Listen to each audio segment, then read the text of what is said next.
Le programme CARE est issu de la décision des ministres de lancer une réponse collective déterminée suite aux incidents que l'on a connus dans l'établissement de santé. Des incidents qui sont d'un fait cyber, mais dont l'impact sur l'offre de soins, sur les patients est majeur. C'est des fermetures des établissements, c'est des mouvements de patients pour arriver à répondre aux besoins d'offre de soins importants. Et c'est des établissements qui mettent des mois avant de retrouver leur niveau d'activité d'avant-crise.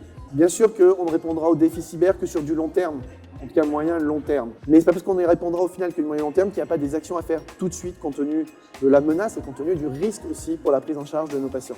Donc l'idée du programme CARE, c'est d'arriver à trouver ces différents continuums d'actions, des actions court terme, des actions sur réaliser l'exercice de crise, se préparer à ce moment de la crise, savoir réagir au mieux. Et en parallèle, c'est préparer la suite, donner les moyens aux établissements de franchir des paliers de maturité en cyber. Nous, notre croyance, notre ambition et notre conviction sur le programme CARE, c'est qu'on peut aller ensemble beaucoup plus vite et amener beaucoup plus d'établissements si on travaille avec les régions, avec les centrales d'achat, avec les industriels, avec les établissements, en se fixant des objectifs précis sur des sujets qui sont aujourd'hui des sujets douloureux, qui sont des sujets qui permettent malheureusement des fois trop facilement d'avoir des rançons logicielles et qui nous permettront du coup d'y aller de manière importante, certes avec des financements, mais avec un engagement effectivement des acteurs et une industrialisation.